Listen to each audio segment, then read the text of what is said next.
welcome to this brand new video and blog post and podcast of Christine Means Business.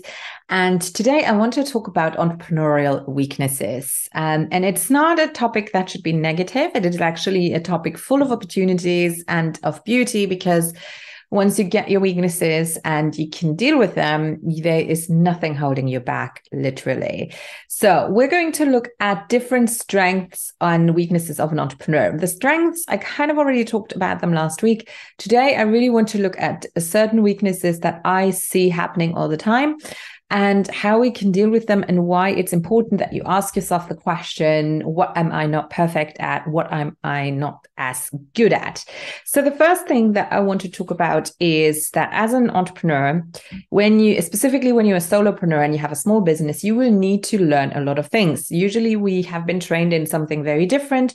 We are very good at the content of the niche that we are providing our service or our product in, but all the rest is sort of new territory. And some of it will come very easily to you and some of it will not. So here are some aspects that can be difficult for you.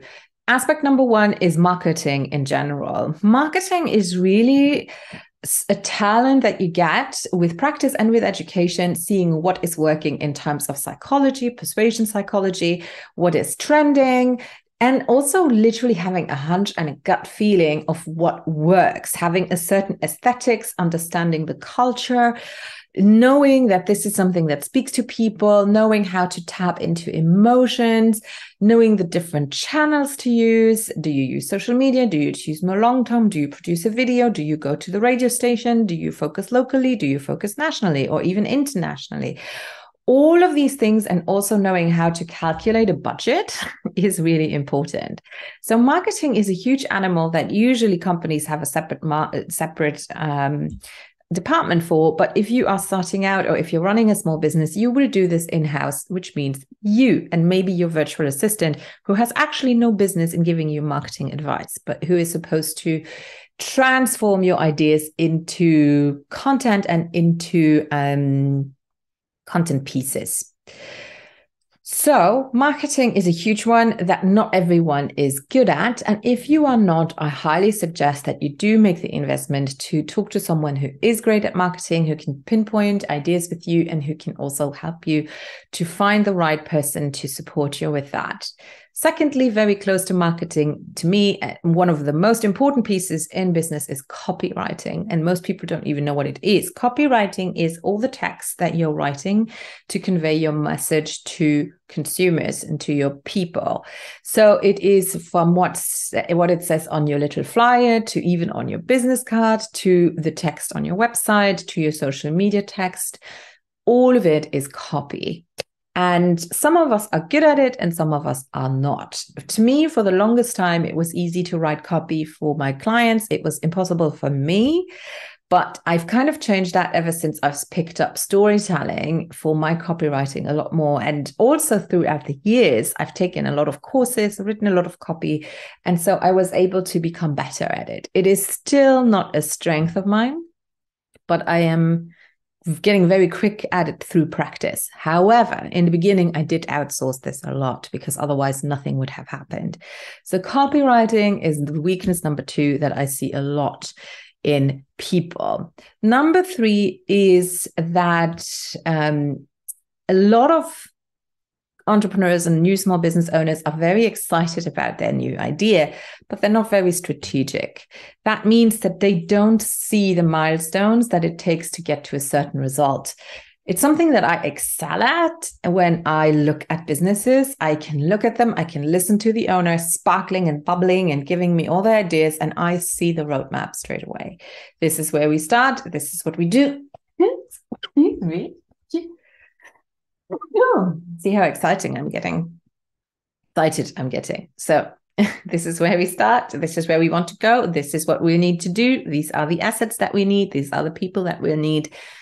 I can see that immediately, and I can get a time frame more or less depending on how much time my people have. Other people just don't have that. They have their idea. They want to get there. But it's really difficult for them to see how. And also, again, the more you launch, the more you try, the more you know. And especially if you're in the start of something, or if you haven't needed to do it, sometimes you have a business that just runs on autopilot in the beginning, and then suddenly you need to actually create new leads. It can be difficult to do that at first. So it's definitely not something that is a given for everyone, and it can be a major weakness that is going to burn your energy and your money. So just be aware of that. And again, I'm highly encouraging you, if it's not your strength, to get educated in that or to get some help in that.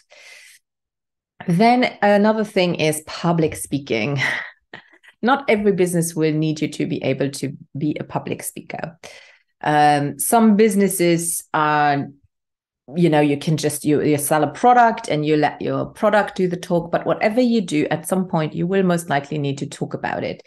You need to be talking about your service, about your product. You might do conferences, you might do networking, and not everyone likes public speaking. And it's literally something that will take a lot of practice to get over with. So there are other ways that you can support yourself with that, getting coached, getting practice, or having copy speak for you and getting someone to literally give you a text that you can practice. There's different ways of doing that, but public speaking is a huge weakness.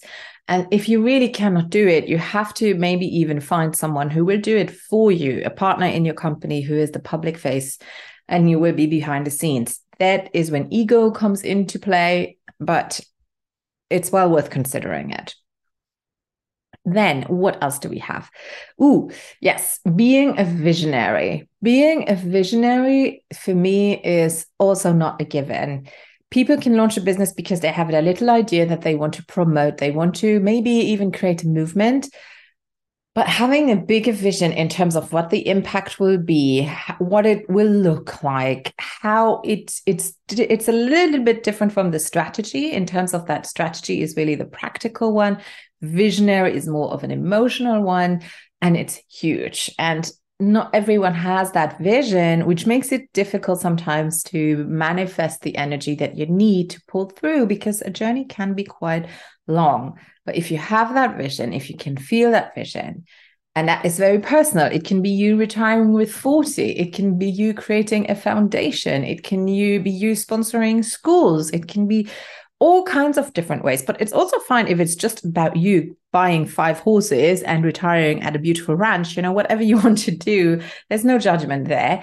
But you need a vision for yourself that it can be different from a company vision. But ultimately, we are all living our life, our own life, and are looking after us. That's just the way it is, and it should be. So that's that one. And then I think those were the last ones that I had. I think the last one I talked about in the last video, which is perfectionism, that can really get into the way a lot, because you have such a diverse portfolio. We just talked about a few of these right now, that if you are a perfectionist, it will be very difficult for you to move on. You will burn a lot of energy, and you will be so much slower than if you recognize your weaknesses and you can outsource them. So hopefully this has been helpful for you to recognize what you might not be great at. And it's not something to be ashamed at. A weakness it's normal. None of us can do all of it. But make sure you understand your strengths and power through with these, and understand your weaknesses and get help, get support with them. The more you practice, the better they will get, but you can practice by seeing others do it. I cannot tell you how much I've learned through all the coaches and all the different service providers that I've worked with.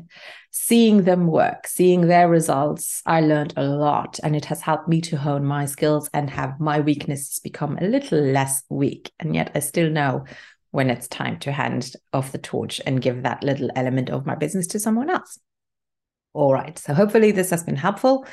And if you need help with your business, and you know that, for example, strategic thinking or marketing is really not what you enjoy doing, then let me know. I'd be happy to help. I'll talk to you soon.